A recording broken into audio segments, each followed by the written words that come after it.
Welcome back to the preview show. Sean Sheehan, Paul Browne here with me, Ian O'Neill, and we're going to discuss UFC 311, a massive fight card coming up this Saturday, the first pay-per-view of 2025, and it's a big one. Two massive fights in the co-main event. We have Dashvili versus Umar Nurmagomedov, and Islam Makhachev defends his lightweight title against Arman Tsarukyan in a rematch in the main event. And my goodness, if that doesn't whet your appetite, I don't know what will. Yuri Prochazka, Jamal Hill, Benil Dariush, Renato Moicano, and Kevin Holland versus Ranier the Ritter takes up the full main card, which we're going to break down here now over the next hour. We'll take a brief look at the prelim section of the card. All in all, Paul, this is a rock solid card, a really good one to kind of kick us off for 2025. Are you excited? Absolutely, yeah. Like I was going through the list today and just breaking down some of the fights, you know, myself, and rewatching a couple of things. And Jesus, we're in for some bangers here. Like those top two title fights are insane. And then other just really well matched fights, you know, with question marks over them. I mean, we get to see Ranier the Ritter in a fun fight. We get to see Moicano, you know, very possibly continue his exciting charge up the lightweight division. And then it's a handful of decent prelims too. So looking forward to this one. Indeed, yeah, 100%. Look, we'll get tucked into it straight away. Islam Makhachev defending his lightweight title against Arman Tsarukyan in the main event. A rematch, obviously, from a fight that took place over 3 rounds back in 2019. It was Arman Tsarukyan's debut in the UFC. Took the fight on 6 days' notice. Went in there and was super competitive against Islam Makhachev, who was at that time rising up through the ranks, looking to become the lightweight champion. We saw a fascinating battle in that first fight. I'm sure we're going to see the exact same thing this Saturday night, over 5 rounds instead of 3 rounds this time. Shawnee, let me ask you this question. What fascinates you most about this main event on Saturday night? What fascinates me most, really, I suppose, is what Arman Tsarukyan is going to do. Like, what's the plan going to be? I was thinking about it. I might be interviewing Paul Hughes over the next couple of days, and that's kind of the question I'd like to ask him about his fight against Usman Nurmagomedov. And like, I kind of like to ask the same thing of Merab and the same thing of Tsarukyan. Like, what do you do with that style? Like, because I think we all have our own ideas of how you beat it and what type of style could beat it over the last, few years since Khabib, I suppose, came on the scene, and even before that. I feel like we even have a new evolution of that style now, with like the scintillating wrestling added to like the really good straight up striking. And for Tsarukyan, I suppose we have had a glimpse of what he would try to do. And we did the rewatch, obviously, in which will be out around the same time as this. So we went back and we watched that fight and kind of commentated over it and picked out a few pieces. And I suppose it's... he did so well on such short notice that you would expect him to have a real good game plan coming in. And he did. And also, like, we picked it out a few times. There was never a part in that fight where he kind of was afraid of him, or he wasn't competing, which is always an issue against the likes of, the Habibs and the Umars and the Usmans and all of them, and the Islams, obviously. So my thing is, we know that's the case. We know we won't be afraid of him. We know he's going to be confident. I think he believes he can beat him. But how is he going to do it is the question for me. Like, we had a kind of a deep conversation on his striking. I'm sure we'll have it again here now over the next few minutes, the three of us. Like, is the striking going to be good enough to beat Islam? I think that remains a big question. And maybe on the no side of that, like, is his wrestling going to be good enough? And maybe it's not just the wrestling per se. And I know you have big thoughts about his grappling and how he's going to use that grappling to win. But I think the big moments, I'd love to know how Tsarukyan is planning to win those big moments. How he goes into this fight thinking, I need to compete, and then beat him at certain moments. Because a lot of these big title fights are close 5-round affairs, and it's those big moments in the big rounds that decide them. And for Tsarukyan to turn that around against someone like Makhachev and to win those big moments is going to be really, really tough. And the plan to do that is what fascinates me. Yeah, it's one that we can speculate on over the course of the next few minutes or so, but it's quite impossible to really put your finger on, the intricacies of how these guys match up, Paul. We talked about, and obviously Shawnee and I watched back that first fight, but I know you have as well, and I'm curious to kind of get your kind of assessment and analysis on how you felt that first fight went, and some of those kind of happenings in that first fight. Will we see them again in the second fight? Will we see some changes? I'm curious to hear, number one, what you thought of that first fight and how impressed you are with both guys' performance. Yeah, an absolutely tremendous show, and especially for Arman Tsarukyan coming in, like you said, like less than a week's notice, UFC debut. Just a really confident guy, and you're going to be confident when you've got the skills that this guy has. He's better than most of the fighters in the world at 155 pounds. He went in there against a guy who'd never been taken down, and he technically he did take him down, but he worked like a dog just to even get that, and wasn't really able to make much of it. And like Shawnee talked about there, the big thing of this fight will be the big moments. An example would be the Ian Machado Gary, the recent fight with Shavkat Rakhmonov. If you've got to be able to find a way to land something big in more rounds than the other guy does, whether that's something impactful with the grappling, or something a position from which you can land the requisite strikes to win the round. And the margins are fine at that level, and for me, the big challenge for Tsarukyan is to just find those moments to be able to do that, because for all his efforts, and it was a valiant effort in that first fight, he wasn't really able to do that. He's got 5 rounds now, and he's going to have to do better than his opponent in that respect in 3 of those rounds minimum. So I'm interested to see what he can bring to the table here. The question mark, for me, Makhachev goes into this as a massive favorite. And a big thing about it, or a big reason for that, would be the pure physicality. There's a noticeable difference, I thought, in the first fight. For all that Tsarukyan huffed and puffed, Makhachev just has, he's an enormous lightweight. And he was able to just rely on that a little bit when Makhachev was when Tsarukyan was bringing the pressure with the wrestling and whatnot. So, yeah, there are a lot of question marks. Tsarukyan, if he upsets the apple cart here at the weekend, it'll be one of the biggest wins in UFC history for me, because I think Makhachev is as good a fighter as we've ever seen. Yeah, absolutely. I couldn't agree more. And it's like those in-between bits was number one thing that Sean and I highlighted on the rewatch as well. It was that there was very little damage thrown in that first fight, and that's definitely going to have to increase on both sides. And to the point that you made, Paul, it was one of the first things I said to Sean when I watched that. It was the first time I watched the fight back in quite some time. Both of these guys are much, much bigger right now, but I do feel that Islam will be the bigger guy going in there on Saturday night as well. I think with this fight, it's going to be very interesting to see how Tsarukyan can kind of find some success on the feet, Johnny. We talked about, blueprints to beat fighters. There wasn't too much to kind of break down and criticize about Islam on his uprising through the lightweight division. And it was against Alex Volkanovski that we kind of saw a couple of chinks in the armor. We kind of saw, this guy can be got at here.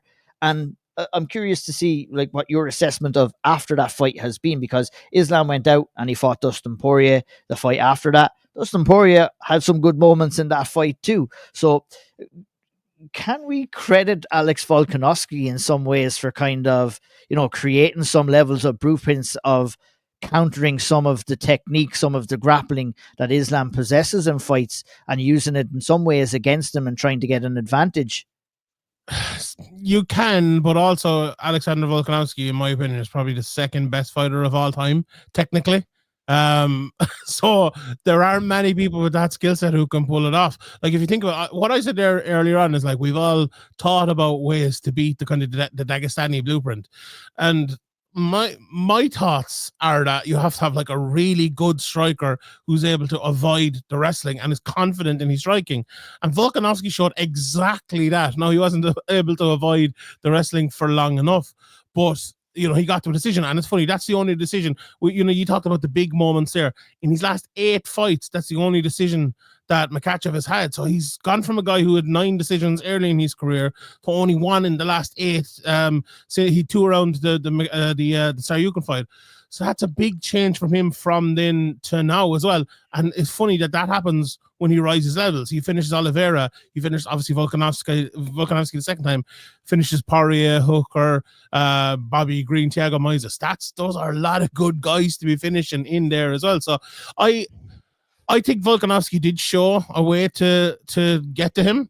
But not for Arman Tsarukyan, I don't think. I don't think Arman Tsarukyan has the skill set that Alexander Volkanovski has. I don't think he's going to be able to strike with him and move with him and avoid him the way that Volkanovski did. I think he's going to have to go for him, to be honest. And I think it's almost the opposite of that. He almost has to take him on in his own game, not necessarily beat him at his own game, but find ways around it. Do you know, like those Chito Vera fights where he was staying in fights with people and then landing the big shot, winning a round, landing a shot, winning the big round. He needs to do things like that, and not just with the striking, but I think with the grappling as well. We saw in the first fight, he was well able to grapple with him. Like, I don't think there's any doubt about that. He's Tsarukyan is a very, very, very good grappler. I think you were kind of making the point, Dean, as well, that like there's actually probably a bigger question of can he go at Makhachev striking is probably the bigger question, because if it turns into 25 minutes of striking, Makhachev, I think, is probably winning that fight more clearly than even the grappling. So as Paul said, I think Makhachev is deservedly a big favourite coming in here. Yeah, for sure. Like, and I think you kind of countered on one of the points I was going to make here to Paul, and we can wax lyrical about the grappling expertise of Islam Makhachev until the cows come home, but we've really seen him jumping level over the last couple of fights with his striking. That excellent head kick against Volkanovski in the second fight, obviously, had Dustin Poirier in some trouble on the feet as well, Paul. I mean, Islam Makhachev's striking, and to me, and the way I described it on the rewatch, was the evolution of the way Dagestani fighting is known. Obviously, pure, rugged, kind of gritty grappling is what we originally known from Dagestani fighters. But when you look at both of Usman and Umar Nurmagomedov and also Islam Makhachev, we're seeing that evolution in that striking side of things too, where they're such good strikers, it actually forces their opponent to make kind of a counter move, which they're looking to try and counter themselves, as opposed to maybe closing the distance and, forcing that grappling upon their opponents. Is that kind of an assessment you would agree or disagree with?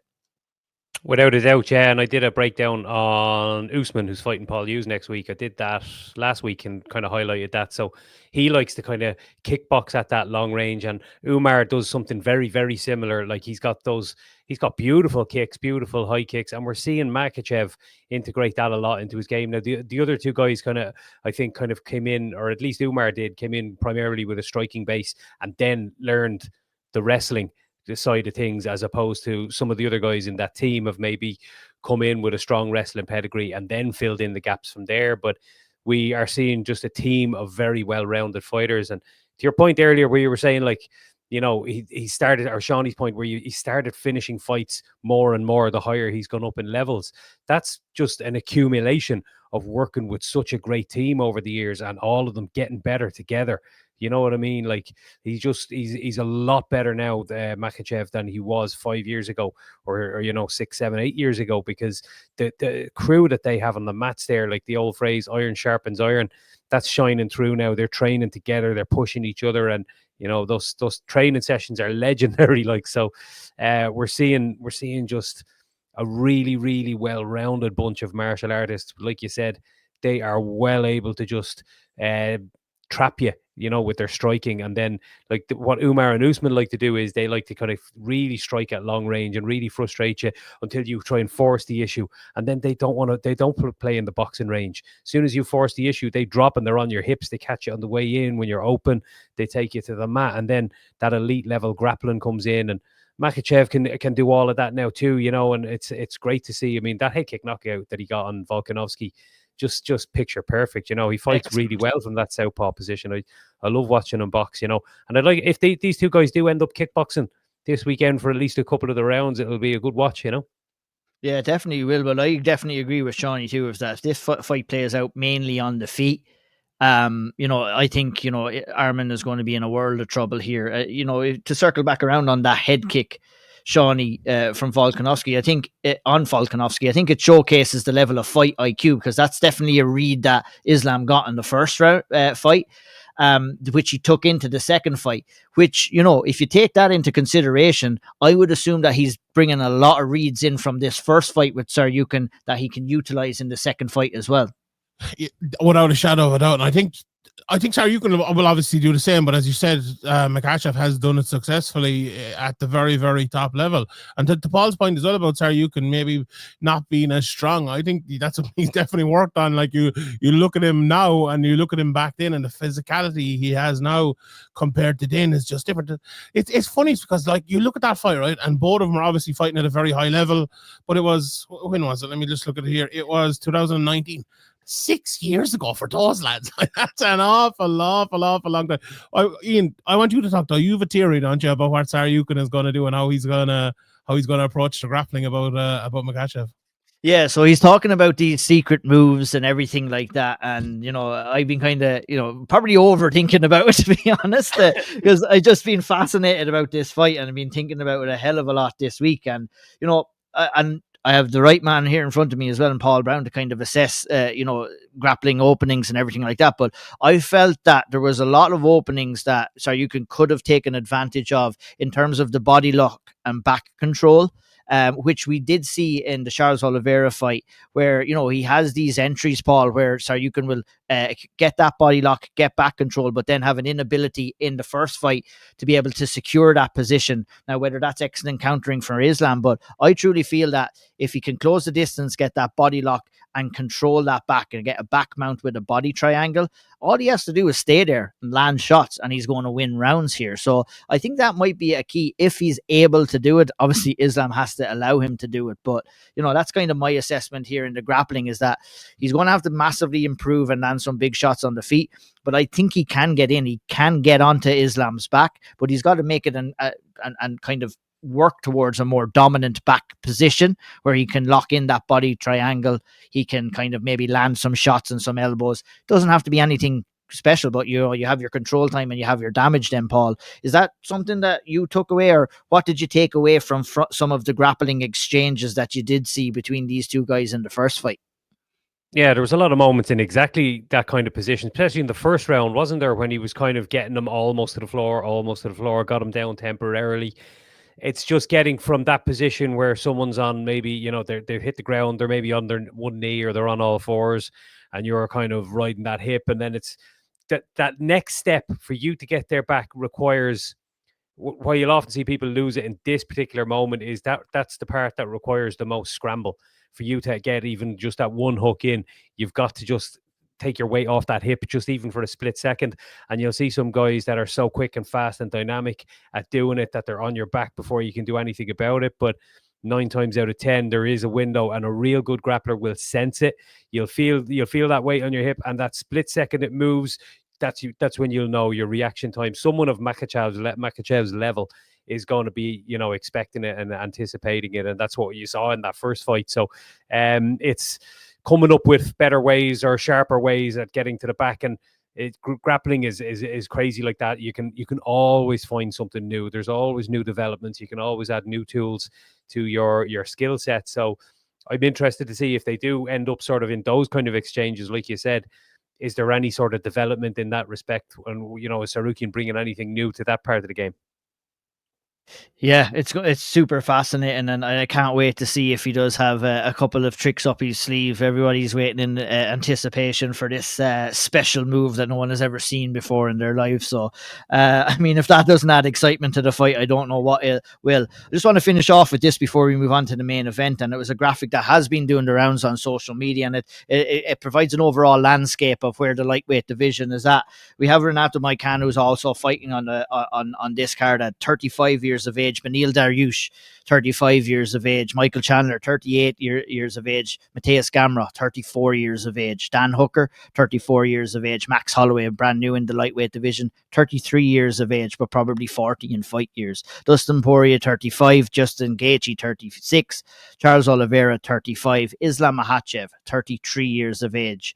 And Arman Saryukin stands at just 28 years of age. And I guess, why do I say that? Because when I look at that, I see Arman Saryukin as the future of the lightweight division. But I do see Islam Makhachev as the present, and I think it's going to be the present that's going to get their arm raised on Saturday night. I just think, we speak so highly of Islam Makhachev. He's a pound for pound number one for a reason.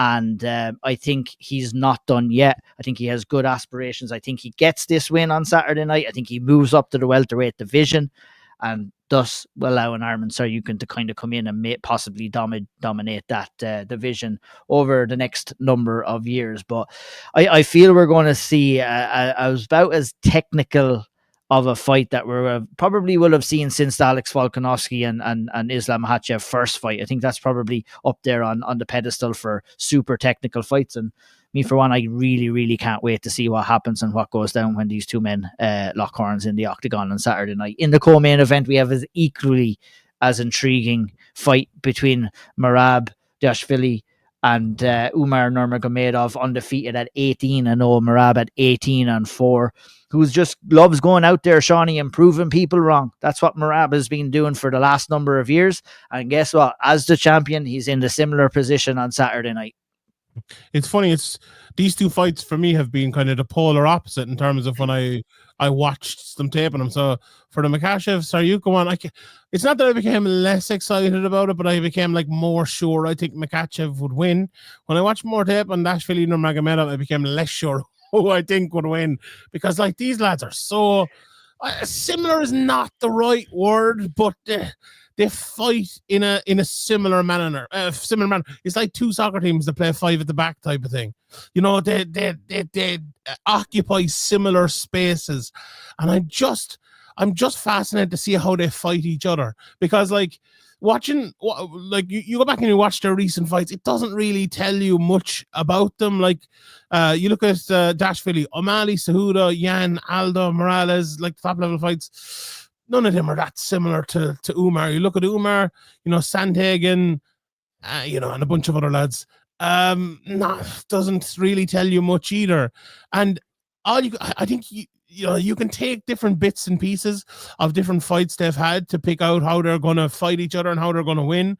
And I still think you could struggle. Like, is the wrestling of Merab going to win, or is the wrestling of Umar going to win?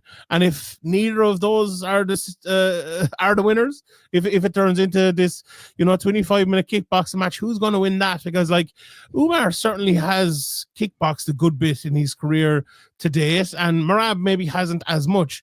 But then Merab kickboxed with Sean O'Malley in his last fight for a good bit and did pretty well, landed some shots, and O'Malley by no means like had the overwhelming better of him, but there's a weird event as well, the Sphere, and I kind of throw that fight away a little bit, but he did prove something, I think, in that Cejudo fight as well.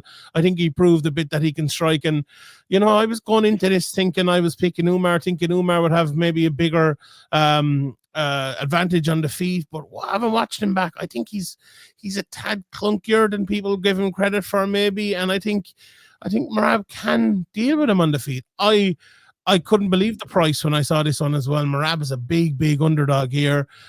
This is a pick'em fight for me. I don't know if you agree or not, but I think this one it could go either way. It really could. Yeah, I do agree with that assessment, because number one for me with Umar is, we've seen him in with Corey Sandhagen, but we haven't seen him in with too much more elite competition. So is it a thing where is he ready enough, or we haven't seen him enough in there with elite level competition to properly assess where his skill set is at? Now, I think this is the perfect fight to do that for him. With Merab, and just to kind of speak about the point you made about him being so comfortable on the feet with Sean O'Malley, I'm wondering, is that part of the factor of him choosing to do that was, he was probably fairly confident that Sean O'Malley wasn't going to level change and look to take him down, which can give you an air of confidence and which can open up your striking. I feel, Paul, he might not have that luxury. I'd be fairly confident he does not have that luxury in this fight, because with Umar Nurmagomedov, obviously very astute in the grappling side of things, very good kickboxer as well, very well-rounded overall. And it might not necessarily be as good a striker or better striker than Merab, but I think how he melds his kind of style into fights, it's very difficult on, like, you're all the way out, you're utilizing those kicks from distance as well. It can be a very tricky thing to kind of counter in fights as well. I'm curious, like, how you see both of these guys from a skill set perspective matching up. Yeah, like Sean, I went and I watched these guys back, just refresh, to kind of jog my memory of kind of what are their most kind of their go-to weapons. And like that, I started getting the feeling that maybe Merab is being seriously disrespected here. And then I looked up the odds, and I'm not even a gambler, and I looked up the odds there about 2 or 3 hours ago, and I kind of had I had a moment where I was like, whoa, really? Like, You're a gambler now. yeah, like, I was tempted. But like, Merab has beaten champion after champion after champion. Now, I know we talked that this is a different stylistic matchup. Nurmagomedov has had one top tier fight in the UFC so far. Like, he may be better than Merab, but he still has to go out there and prove that yet. He hasn't done that yet. He hasn't beaten like a litany of fighters at that level. And Merab's pace just is different. Everyone says that they'll be able to handle it, but he hasn't faced anyone like this yet. You know what I mean? This is a different animal that's stepping into the octagon with him on the weekend, and I'm very intrigued to see how he handles that over the course of, like, I think this one will go 5 rounds, and I'm very intrigued to see how he can kind of withstand that just relentless barrage. He's not going to get the chance, I don't think, to just hang back and kickbox pretty too much from the outside. Now, he's very good from there, and some of the things he does really well, like he switches stances a decent amount, maybe not as much as his brother Usman, but he fights a lot out of the southpaw stance, and he's really, really sharp. And one thing that I love he does, Ian Gary does this as well, and it only really works if you have a speed advantage.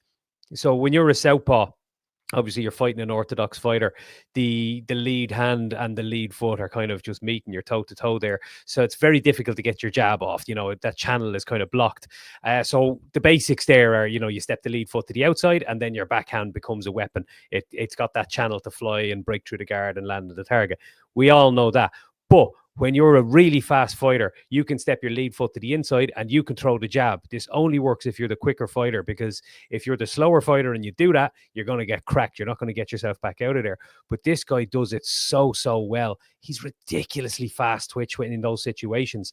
But he does that, gets back out, and then just goes back to throwing that lead leg up high and just keeping you at bay with those kicks. I can't wait to see how that little exchange goes down, because Merab does like to get in people's faces, and he'll either be there to be hit with that, or he's just going to take those weapons away entirely. And like Shawnee said, it's like both guys have really good wrestling. Like, does Merab's wrestling cancel out Usman's, or does Umar's, or does it work the other way around? Does Umar kind of negate what Merab brings to the table? Those are the real questions here, but I think the odds just need to be a lot closer on this one. Yeah, for sure. Like, it's a hell of a lot closer than the bookies are saying. And the pace is one thing I wanted to touch on, like you said, Paul. Obviously Merab's pace is a very valuable weapon to him, and he's going to have to kind of implement that pace, and he's going to have to try and beat a hammer in this fight. I suggested, I don't know whether it was on the Q&A this week, that I feel he has to get Umar moving backwards a lot more than moving forwards, because I think Umar is a very dangerous fighter moving foot on the front foot more as opposed to moving on the back foot. Sean, I want to touch base with you. I know you don't pay all that much attention of too much going on outside of the cage, but in the lead up to this fight, it was like, no way. Merab was like, no way is this fight happening, no way. And he's very emotional. There's a lot of emotion, a lot of anger, a lot of pent up frustration, it seems, coming in here from Merab, who's a bona fide lunatic on the best of days, but he's kind of, whenever Umar's name is mentioned, whenever this fight was mentioned, you can see the tensions rose a little bit. And, that's one factor I want to speak to you about. The other factor is a quick turnaround here for Merab and for Umar as well. There was a video of Brett Okamoto and him talking about, Umar talking about potential forearm injury. Just wondering, those two factors, the quick turnarounds, maybe, look, fighters carrying injuries is something that, happens in pretty much every fight, to be honest. But, the raised tensions, I mean, the more personal battle here, I feel that we're seeing from Merab, who Sean O'Malley was chirping at him all the time, and Merab seemed a hell of a lot more calm and composed as opposed to what his tendencies are heading into this fight. Is that a worry for you? It can be, but as you said, he's a bit of a maniac anyway, so maybe it's just the norm for him. Do you know what I was thinking of actually? And I'm glad you brought up this point, because before things like this, we'd almost like talk up fighters because of it, right? Oh my God, he took on the best up and comer and he's injured, and it's, you know, it's not that short notice, but it's relatively not short notice, but like in terms of a short turnaround, more than normally for champions this year. And I feel like I'd come down on that side more from Rab. I'm like, look, this lad was calling him out. Everyone was saying he was afraid of him. Everyone was saying he's avoiding him. And he goes, fine, right, I'll fucking fight him. So, you know, you love that shit. You have to love that shit. I think that's absolutely unbelievable. Now, if he brings that madness into the fight and he tries to go overboard with it, will that work for him? Maybe it will, because that's kind of his style. If you leave the O'Malley fight aside and maybe the Cejudo fight somewhat as well, you know, that could work for him because he's berserker style. It might help him, but I honestly don't know. And the injury side of it as well, that will play a factor, I think. Now, as you said, we don't know. Like, he could be fucking carrying a torn hamstring or a bad knee or whatever. But this is the sort of fight, and the main event is the same thing. If someone is carrying something, it will hinder them. Like, it will. You can't go in against a guy as good as Saryukin, Makhachev, Dashvili, or Umar and be injured and expect to win. Unless your opponent maybe is as well, and it's 50-50 or whatever. Absolutely. Those things play a factor. But I mean, I'm like, I spoke there a minute ago about like maybe the wrestling going 50-50 and it turned into a striker matchup, and you know, that's and you made the point, Ian, like, you know, okay, Merab was able to do that against Sean O'Malley, but the threat wasn't there from Umar, and I agree with you. But the threat wasn't there like it will be against Umar. I think no matter what happens here, there will be a wrestling battle to start this fight off. I don't think this will start as a kickboxing. I know maybe I'm wrong. Maybe it is just 25 minutes. But I think both of these guys will back their wrestling skill set and will try to take the other one down. And I actually think the same thing will happen in the main event. I think both of those guys, I think especially Saryukin, he has to do it. But I think both of these lads will do it. And that leads, do you know what? I don't know if either of them will be absolutely classic fights, but I think there could be classic battles early in this one, especially. Like, my prediction for one of these fights is someone goes to the next level and someone just blows someone away. And I love when that happens sometimes, because you're just not, Jesus Christ, this guy is just on another level. And I feel like if it's Merab, that could be a real game changer in that division, because he's the underdog, a big underdog, not expected to win here. He's the champion, disrespected, as Paul was saying, and to bring in, as the question you asked me initially, to bring in kind of the madness, the people being on him, and then to come out and win. What's he going to be like afterwards? What's that interview going to be like afterwards? This could be a star-making thing for Merab, but it could also be the next iteration of Dagestani, the development and domination at the top of our sport, but we shall see.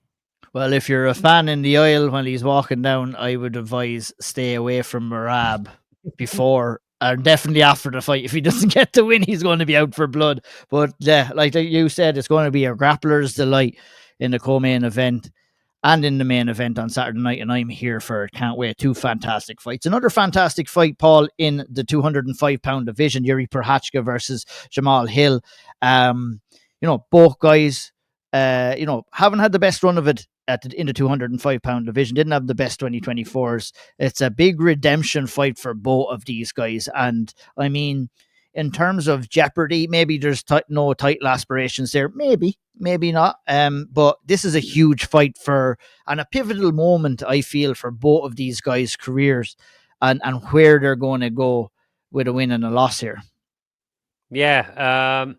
I was writing about this earlier and I was kind of pondering whether Jamal Hill with a victory, like, he may find himself in the title picture. Yeah. The UFC seemed to be just not really too interested in the whole Alex Pereira and Magomed Ankalaev thing. I mean, maybe it's happening, but it should have happened quite a while ago now at this point.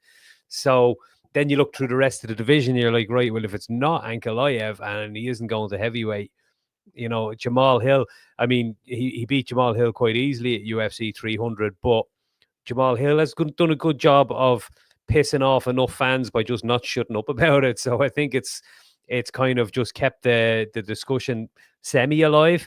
The fact that Yuri Prochazka has been knocked out twice, I mean, one of them you could maybe question the stoppage, but the second one, not even a little bit. So he's been knocked out twice by Pereira. So I mean, a win here, your fans aren't going to be queuing up to see him fighting Poatan again. But yeah, Jamal Hill definitely could gain something, you know, if he beats Prochazka. But for me, the big question here is which of these fighters is going to be healthiest or closest to his best coming into this, because like I mentioned, Prochazka knocked out twice in the space of 7 months, the last one pretty bad. And then Jamal Hill came back. That was his first fight back. He came back early from an injury, got Both badly coming off knocked out. injuries, really. You know, Jiri coming off a serious shoulder injury and Jamal coming off a really bad Achilles injury as well. So I don't think we've probably seen either of these guys fighting at 100% capacity, because it's very difficult to get back to that 100% coming off such big injuries. But I think we might see a glimmer of it. I would be very hopeful that we will see a glimmer of it in this fight, Paul. Yeah, well, we saw flashes, didn't we, when Prochazka fought Rakic in between the two Pereira fights? He looked excellent in decent parts of that fight.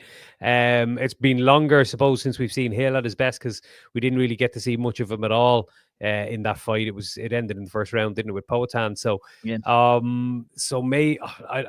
We're purely speculating here, but you got to kind of hedge your bets on who you think is maybe closest to their best or to their best form. And Prochazka has been the one who's done it most recently. So I think Hill definitely has the tools to beat someone like Prochazka, you know, just the style that Prochazka fights with. And, you know, he's very unorthodox, fights with his hands down. And Hill has... We talked about it last week. His footwork ain't the best by any stretch, but his hands are decent, like, and he's got good strikes. So I don't know. It really is, like, again, this one, I don't know, I haven't looked at the odds on this one, but for me, it's one of those where you can kind of toss a coin on this one and throw your bet on it that way. Yeah, indeed. Shawnee, obviously you were a big cheerleader for Jamal Hill on his come up before he got the title and everything like that. I feel that you've kind of maybe distanced yourself a little bit quicker than Mark Zuckerberg has distanced himself from fact checking all of a sudden. And I'd say it was more so down to the fact that Hill's actions outside of the cage more so than inside of the cage. I mean, they say don't feed into the trolls, but I think Jamal Hill over recent years has fed the trolls a buffet of food and from cannon fodder for him to fire on, and he does that. Is that wasted energy for him? And I think, you know, I heard you making a comment about, you know, that kind of reaction, and it hasn't gone down well with me. I don't, you know, I understand where he's coming from, but it's just not natural. He comes across just like an angry man and a very frustrated. And I'm actually very worried for Jamal Hill's mental health and well-being if he goes out here and loses this fight again. So there's a lot on the line here for the former champ. I agree with all of that except for one thing.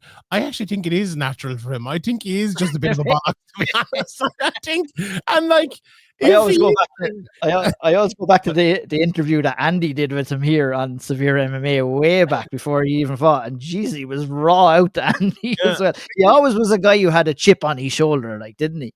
Yeah, he is. So you know, maybe guys like that, like some lads fucking spend 6 hours at home playing Call of Duty of an evening.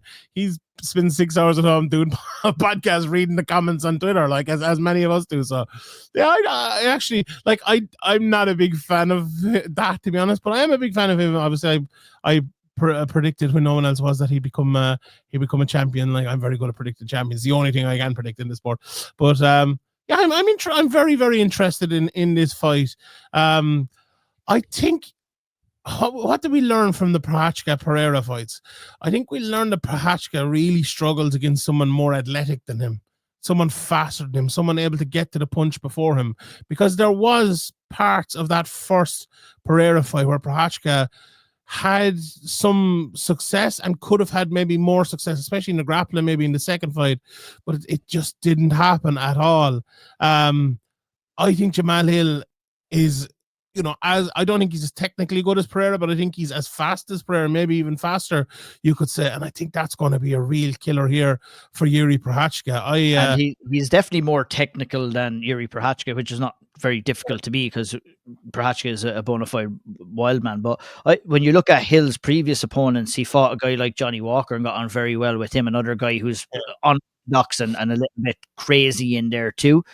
And he did very well against him. And I think if he can come in here and do the same thing, he's going to find some success as well. And a massive part of it as well for Hill. You look at Prochazka here, he's 36 fights into his career. Jamal Hill's only 14 fights. Like, he got to the title very early. And okay, as you said, injuries are a massive part of it. But I feel like maybe they've been a bit of a help that he can, you know, put extra bits of skills together and add things into his game as he's coming back now. Maybe that's easier said than done as well, but I think that was a necessity for him.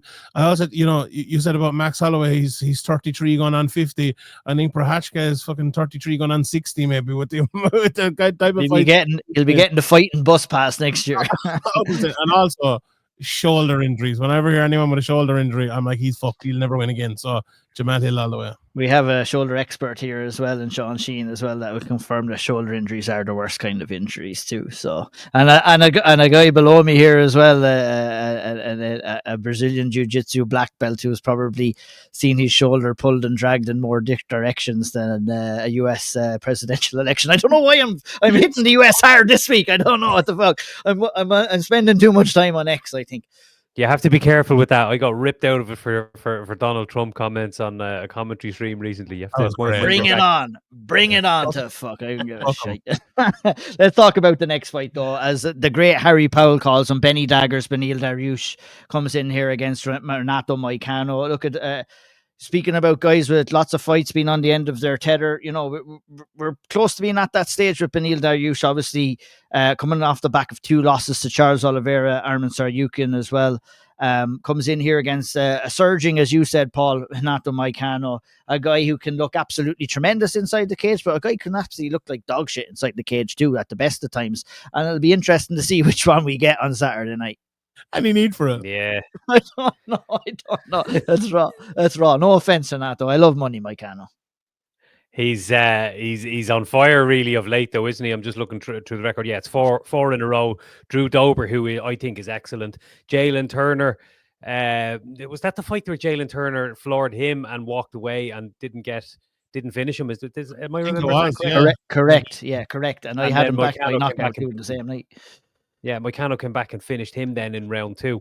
And then, yeah, look, he beat Benoit Saint-Denis, and that victory was ridiculous.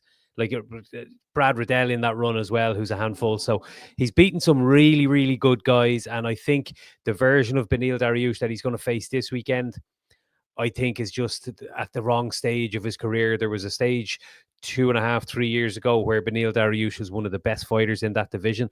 He's not that anymore. I loved his comment today where he said something about he's going to go out this weekend and beat up that old man. They're 15 days difference in their age. So, but like we talked about mileage there, there's quite a big difference in kind of stage of career and career trajectory at the moment. So I think Moicano, he's riding high. Hey, Joe Hogan, let me tell you something. He's so good, man. And I just can't wait to see him get another highlight reel interview. I may not watch the fight back, but I'll watch the interview back.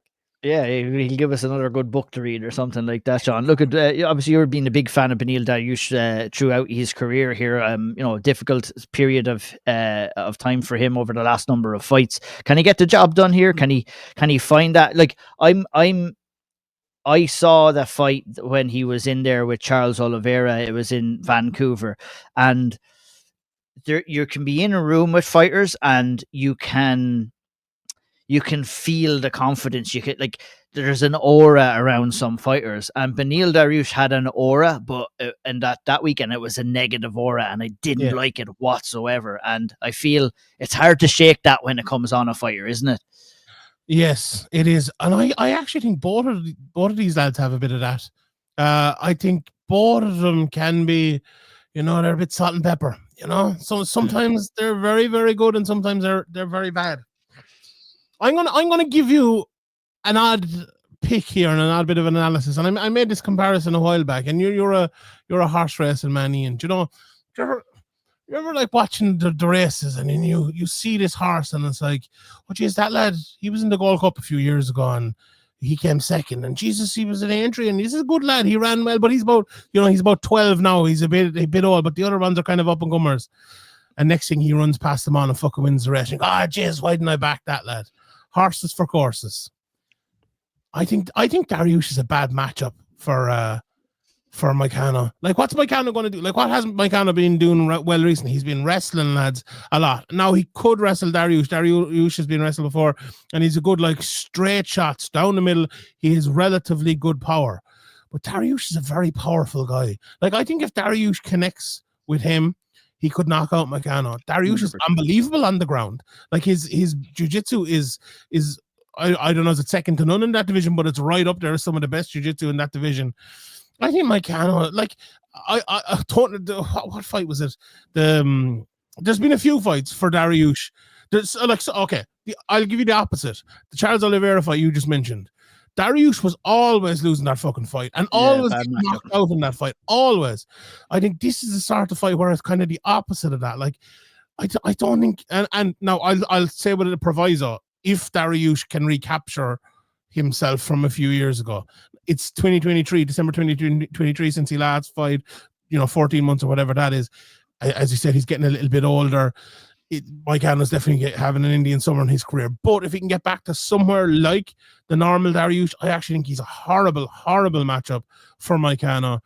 But as we said, we don't know what's been going on. We don't know if he's been training or being injured or is the same guy. Maybe he's like saying, oh, Jesus, this is the last fight of my career. I'm going to get, 50 grand and it'll, see me out for another couple of years. We don't know. But I'm intrigued by this. To be fair, as you said, Ian, I've always had a soft spot for Dariush, and I'm not letting it go yet.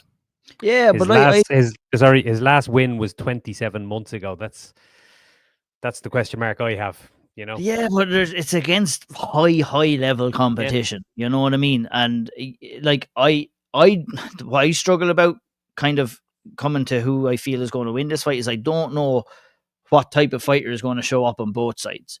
Because, Renato Moicano can show up and if he fights like he fought against Benoit Saint-Denis, well, he's going to run Beneil Dariush very close here. But he's wild on the feet. His defense on the feet is not that good. And Benny, he has some good power in his hands as well. And, Moicano has gotten caught. What was, like Sean said, Moicano's back pocket has always been the takedown. Well, it's not going to be as freely available for him in this fight as it normally is. And he may be forced into striking exchanges here. And if he is, the big advantage in the boxing exchanges is going to be from Beneil Dariush, a guy who can take a shot to land a shot and is willing to take a shot to land a shot. And I think that's bad news for Renato Moicano. But I think this is a fantastic matchup. And it's going to tell us where both of these guys are at in their career. Kevin Holland takes on Reinier de Ridder from Holland. Shout out to Holland. And this is a good one, Paul. I mean, it's an interesting stylistic matchup. Striker versus grappler. We're going back to the old school, the OG days. And I'm curious to see how this one goes. I mean, myself and Sean Sheehan, we were bigging Kevin Holland up once upon a time to be the next champion. We have to own it. You brought me down on one podcast, so I'm dragging you down on this one. It didn't work out that way. He's moved up to the 185-pound division, and he's in an intriguing matchup here against the former double champion in Reinier de Ridder. What do you think about this fight, Paul, and who do you give the advantage to? Yeah, he's moved up and he's moved down and he's moved up again, I think, Kevin Holland, hasn't he? He's kind of bounced between weight classes and truth be told, if you can do that and still be picking up wins at welterweight, you're probably a welterweight. He's in there with an enormous middleweight this weekend who specializes in getting a hold of people and making their life miserable. I think if the Ridder can do that, Holland's in for a world of trouble. Like physically and technically in the grappling exchanges. He's not going to be able to hang with RDR this weekend, but that's if the fight ends up there. I mean, the difference in striking. I mean, Kevin Holland is no wonder boy, but he's a decent striker, and his opponent kind of isn't. So horrible striker. Yeah. It's when you watch his fights, it's kind of like you just sort of you tense up when you watch them until he gets a hold of his opponents, and then you kind of relax and you you just kind of get a bit anxious for him when you see him in the striking exchanges against decent fighters. But then when he comes up against somebody good like Anatoly Malikin, and it's like he looks like a white belt in there at times, So like an outstanding grappler, and if, like I said, if he can get the fight to the floor, yeah, he could be in for a fun night. But if he can't do it, if Kevin Holland can just play, be sensible and do things. I'm asking a lot of Kevin Holland. Kevin Holland and sensible don't belong in the same sentence. I don't think. I realize it's a bit of a stretch to ask this, but if Kevin Holland can just keep his wits about him and just maintain distance and just make sensible decisions in the octagon for once in his life, he could well come out of here with a win. Yeah, like we've talked time and time again about Kevin Holland here, and when he goes in there to try and fight, he can be a difficult opponent, Shawnee. But when he goes in there to try and entertain, anything could happen in a Kevin Holland fight. I believe the weakness that Kevin Holland possesses is a poor mentality. I think he gets mentally weak sometimes, and he's a much better hammer than he is a nail. And Ranier the Ritter is going to have to come out here and beat the hammer from the first bell, close the distance, and take the fight down. And when you take that confidence away and you start putting that doubt into Kevin Holland's mind, that's where you can get your hand raised against him. What do you think? Yeah, it's Ranier the Ritter, and it should be Kevin the Netherlands. Maybe we can start yeah, I was going to make that joke, but I didn't. It's too cheap. It had to be done. I kind of along the same lines as well, to be honest. I think Kevin Holland might have enough. Like, I've obviously been watching a lot of the Ritter in his one championship run, and he's a very, very good fighter. But as you started this off with, it's the old school striker versus grappler matchup. What has happened? Like what's that big useless Gracie lad that was fighting in Neiman Gracie? He's not as bad, but there was another one as well that was fighting in Bellator for a while. They just can't get lads to the ground, and they've been struggling badly. And I feel like the longer the Ritter goes in the UFC, the more he'll struggle to get lads to the ground. Now that's probably an absolutely idiotic piece of analysis to say when someone's about to fight Kevin Holland. But I think Kevin Holland's been getting somewhat better at that. I know, the lids beat the shit out of him and stuff, but I think Kevin Holland is probably a better striker than the Ritter is a better grappler than Holland, if that means. I think there's probably a bigger differential. And if he can just keep it on the feet for maybe a round or round and a half, I think he can probably knock him out. Like, and I know, like, watching that second the Ritter Anatoly Malyakin fight, he got, he found ways of getting through it, and he is a guy who remains safe when he gets overwhelmed and striking, but he's also a guy that gives up on his wrestling when someone stops it and when someone starts to outstrike him. So, yeah, it's an interesting one. Look, if the Ritter goes out there and takes him down once early, I think the fight's done, because Kevin Holland will get taken down again. He will give up. And like, as you said, Kevin Holland's very weak mentally. I think the Ritter's actually very, very good mentally. He will keep going. He'll find ways of getting through things. So we'll see, I suppose. Yeah, it'll be interesting. See, I just got the picture I get in my head is just like Kevin Holland just like staring up at the lights and like deep breaths out and frustrated that he can't get off his striking, because although the Ritter didn't look that impressive against GMG in his debut, not at all. Like, he was absolutely terrible. And if we get that version of him on Saturday night, I think this is Kevin Holland's fight. But very curious to see how that one goes down. Also, very curious and very excited, Shawnee, I'll stick with you, about Peyton Talbot, who comes in and takes on the veteran test in Honey Barcelos. This guy, 9-0, he's the future, in my opinion, of the bantamweight division inside the UFC. He's got the looks, he's got the skills, he's good on the mic. He's a star in the making, and I think 2025 is going to be his breakout year. I feel this is an excellent matchup for him to showcase his skills. But the UFC have the problem of he's too good. And any kind of competition he's been put in front of, he's absolutely mopped the floor with. I really don't see it going any different on Saturday night. Where for a guy like Honey Barcelos, I think he's a lamb to slaughter, with all due respect. But it's going to be a very exciting, and this is going to be the start of the next chapter in Peyton Talbot's career. And I feel 2025 is going to be his year. Yeah, he has it all really. Like I think his grappling is so good. His striking is amazing. The speed of him, the confidence, and he's the type of guy I think that as long as he remains undefeated, he's a guy who needs to keep that I think. You know, I actually I was looking at a list I had the other day of people who'd got 9-1 to start their career, and funny enough, he's 9-0. But like, it's like John Jones, Fedor, and everyone you could think of who became a top fighter with 9-1 to start their career. But I feel like he needs to keep going.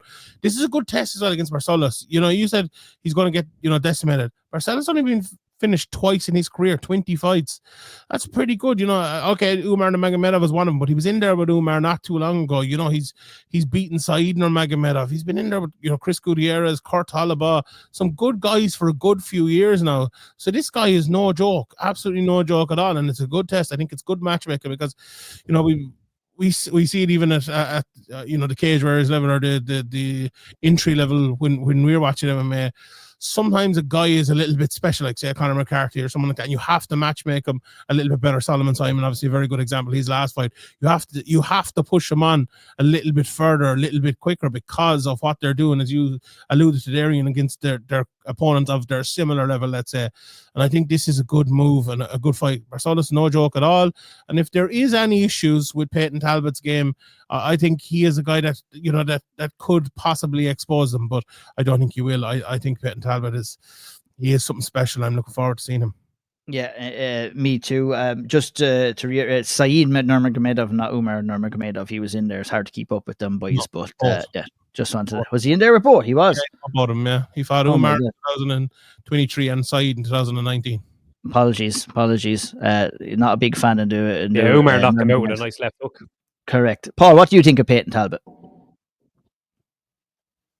I love this guy. I'm actually writing a feature about him tomorrow morning. So I've been kind of doing a deep dive on his fights again tonight, and I just love watching him fight. I love watching the pace that he fights at. He just has that uber confidence in his striking, and he doesn't rush his work.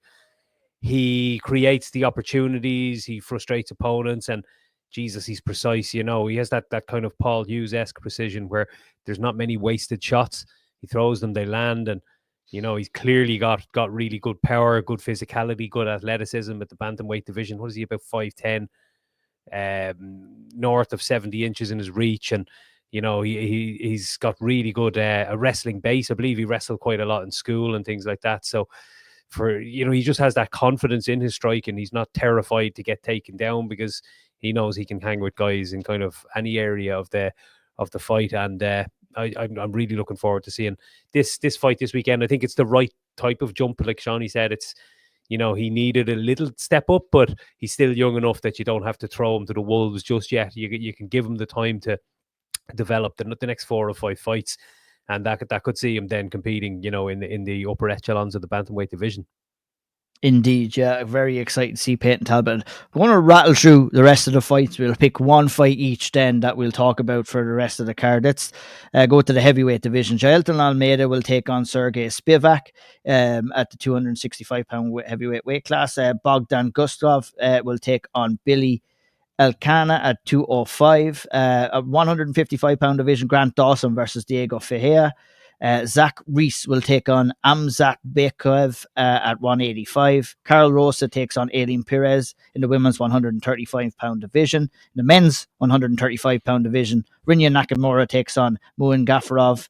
Ricky Turcios takes on Bernardo Sopaj at the 135-pound division as well. To kick us off, Tagir Ulanbekov will take on Clayton Carpenter, who is undefeated in the men's 125-pound division. I'll go to you first, Johnny. Out of all those fights, which one are you looking forward to most? I always look forward to a Grant Dawson fight because I always think he's a guy who can break through, and that fight against Diego Ferreira is good. I'm going to say Jailton Almeida, though, because the heavyweight needs a Jailton Almeida. Like, he's beat Romanov last time out. If he can beat Spivak here, you would hope that he can get a turnaround pretty quickly and win again and win again. And by the time that John Jones and Tom Aspinall hopefully fight, that he'll be on a 4 or 5 fight win streak and he'll be the next guy.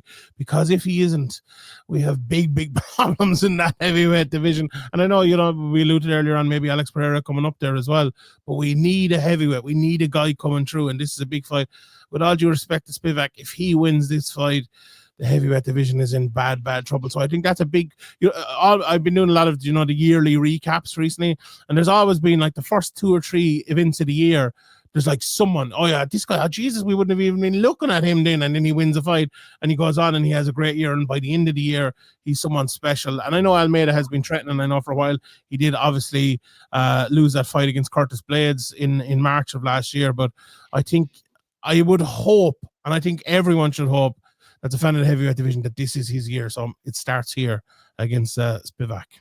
Yeah, perfect. Paul, what about you? Of the bunch of fights on the prelims, anything that's sticking out to you? The one that's jumping off at the page at me is Grant Dawson and Diego Ferreira. I think that's a class matchup. Dawson 10-1 now in the UFC. Like he's just been chipping away. Is he still outside the rankings, or has he broken into the top 15? I can't remember. I think he fell outside.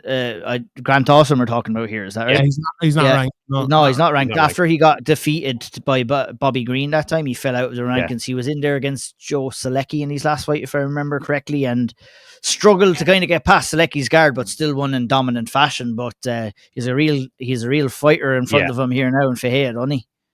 Yeah, he's won one since. He beat Rafa Garcia, and it was the ground and pound that he's got brilliant, really fast, dynamic takedowns, and decent, good technique and whatnot with them. But a lot of submissions on his record, but his ground and pound, I think, is going to be the difference here. Ferreira was he's a veteran, and he's been doing quite well as well. He's won a few fights on the bounce, even like, was he 37-38. But I think the difference that Dawson has that X factor.